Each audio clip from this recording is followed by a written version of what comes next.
Share a story. GP report. Take a bite for GP. Video log. So, I had an appointment Thursday with palliative care. Because I was on the road, I couldn't do LinzS. I knew that my motility issues were backing up really bad. I didn't know they'd gotten to the point that they were quite that bad till early, like 1:30 a.m.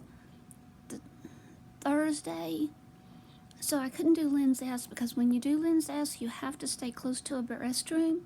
That's not a possibility when you have a 4-hour round trip to go to your doctor's appointment. So that meant that I came in and Friday readied my hydration fluids. I have Portacath, my Portacath. This is my Lifeline, my IV antiemetics, and hydration fluids. So I began that. Friday I'm trying to do these video blogs so they're not so long, but also I want to take like pieces of things because we do Soulful Sunday, Motility Monday, TPN 2B Tuesday, Warrior Wednesday, which kicked off all this that April GP did. And I felt like we do advocacy and we try to do it, 24/7, 365. And the reason being is because when you have a motility disorder, it's always there. It never like, oh, we'll check out for a moment. And we live not because we have the diagnosis, we have it, but it's not us. We make choices on how we're going to do this. Now, you learn that over time. If you're newly diagnosed, it feels so overwhelming. But so we have the days of the week because we want to advocate with purpose and bring awareness.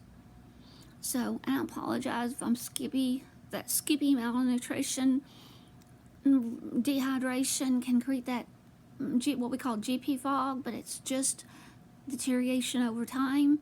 Your thought processes become so scattered and create pauses and loops, which I already had a little bit of it with the monkey brain. So, but we advocate not from a place of these diagnoses on us. We are, each individual has a unique story and a unique capability.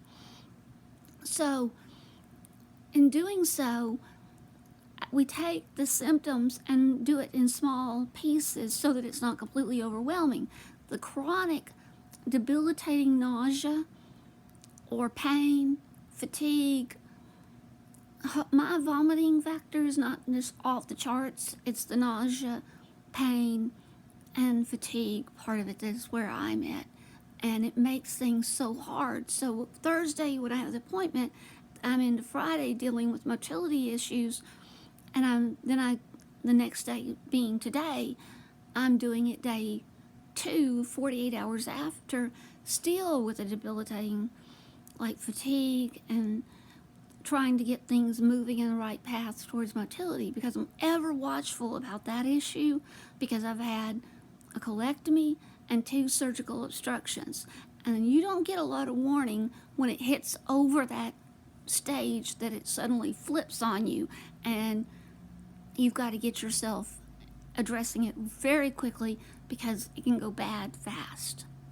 So part of my share of Story Saturday and my advocacy is focusing on trying to clarify those types of issues and sharing it and making it so that putting a highlight on those particular symptoms and issues and why we are doing this in the way we're doing it. Because when you're in these types of stages where you're doing antiemetics and hydration fluids, and thank you Jesus that I've got the ability, because ERs are not the place for our type of situation at all. And hydration, dealing with the nausea and vomiting and motility, and trying to get stool softeners, LinzS, using things like chamomile tea and honey and ginger in my sips. That's my take a bite for GP. Are those sipping that and keeping hydration fluids and using my coping skills and advocacy to share with y'all how I'm doing and at the same time creating empathy and highlighting the need for our motility bill, H.R. 1187. Much love to everyone.